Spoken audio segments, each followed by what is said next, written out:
Morning, y'all.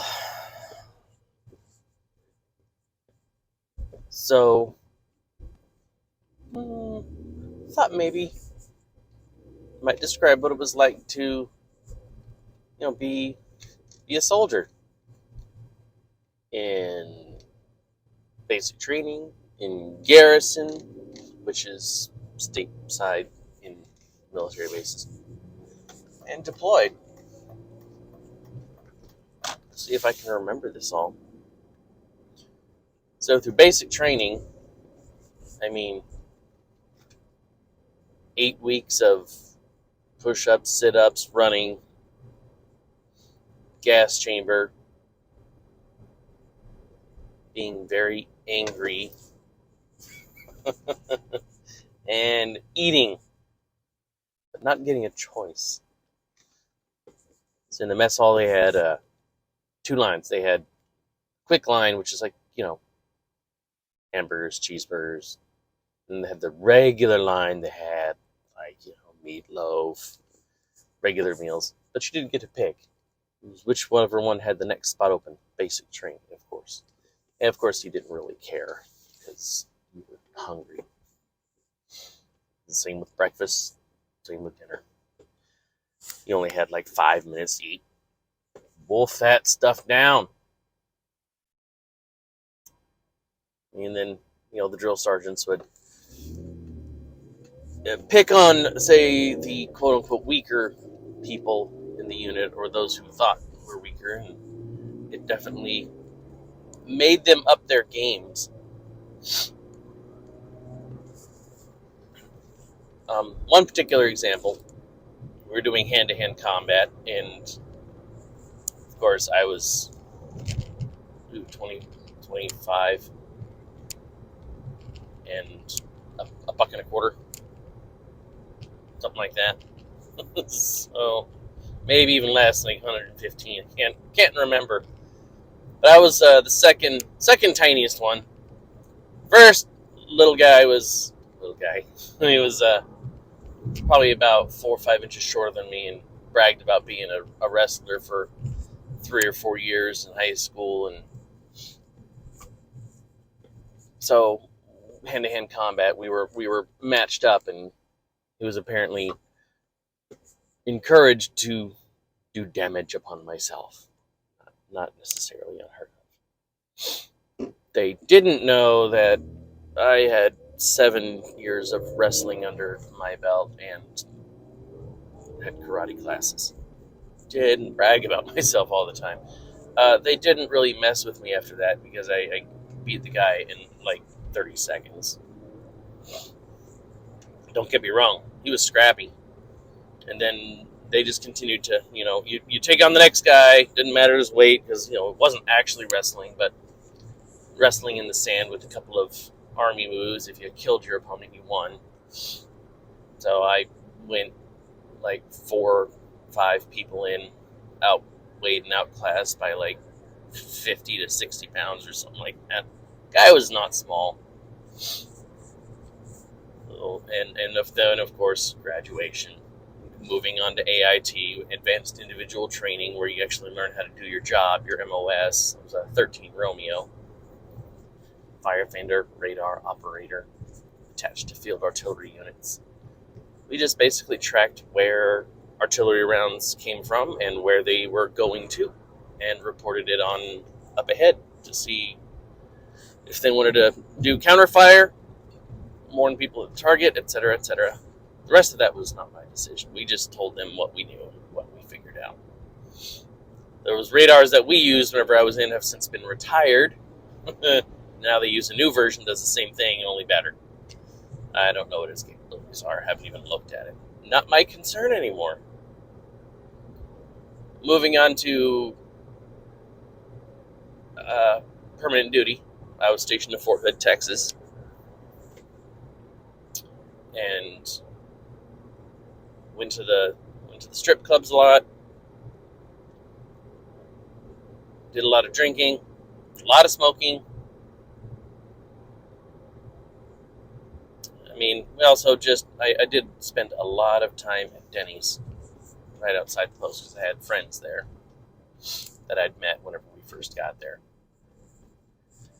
But the regular day was basically I woke up, we did PT at 30 in the morning, and then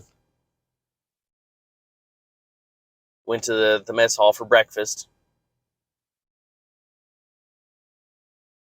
Then we got an hour to get ready, and then we went down to the motor pool, which is where all the Humvees and FMTVs, 5 tons, and all the equipment was parked.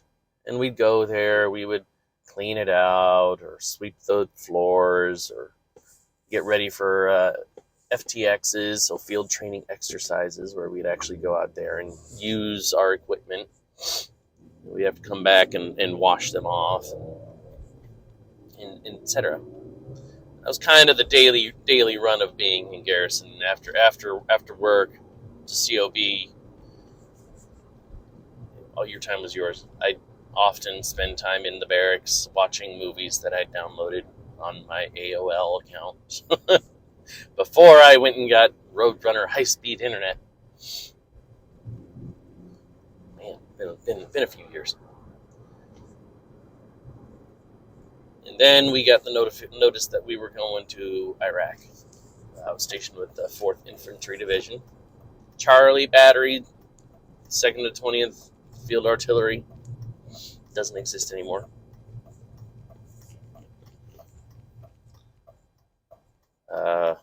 First unit over the berm, but our equipment was stuck in Turkey for, I have no idea, stuck in limbo for 6 months or something like that. So we got our equipment packed up, rail-headed, and sent out, and then had nothing to do for a couple of months but hang out, smoke cigarettes, and go spend our money.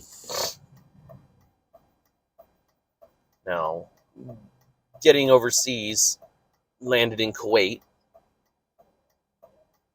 That's a climate change.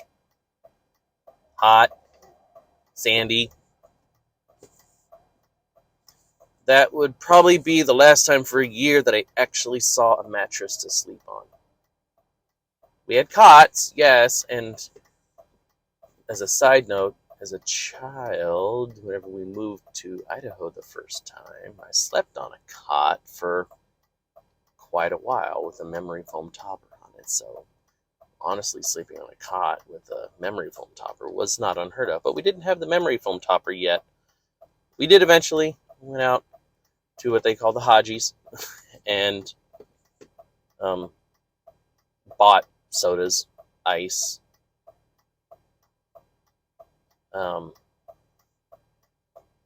chicken once. Bowels did not agree with that. There was things that we did have access to. Eventually, we got to go to Baghdad and check out the Taco Bell or the McDonald's. I think it was probably just a McDonald's. Some other fast food restaurants that had moved there that were available, but not for months. Not for months. Eating MREs. The MREs had little heat pouches in them that you added a little bit of water to heat it up. All we did was take our little pouch of food that needed to be heated up, stuck it out in the sun for about 15 minutes because, man, it got hot. I think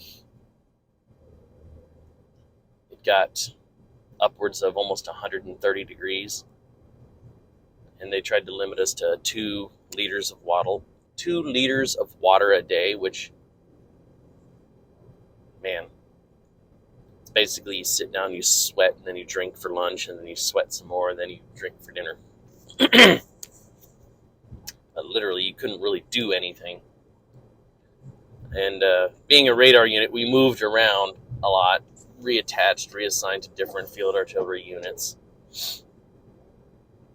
So, near the border of Syria, I can't exactly remember where everything else was located. Camp Warhorse, central Iraq, I think, and then up in the Sunni Triangle, as they called it, Bakuba.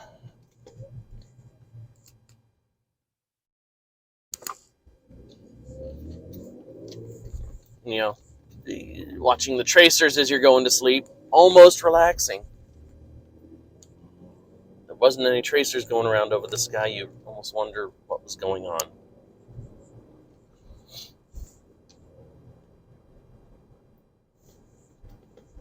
Had some run-ins that maybe I'll share with a different video because it's beyond the scope of this video. Average Joe daily life was actually quite mundane. Most of the time we spent making sure the equipment worked right, moving around, of course doing our job, tracking artillery rounds, reporting them up to TOC. Can't remember what TOC stands for, but TOC. Google that one. And eventually we found out we were coming home to a balmy 80 degrees. Cold. Real cold. Going out 80 degrees to the bar wearing a Gore-Tex jacket because it was cold. Reclimatizing to something less than 120 degrees, 130 degrees was fun.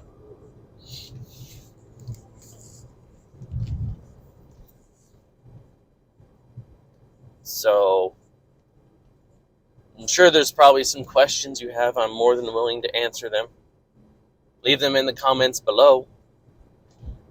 Share, like, subscribe.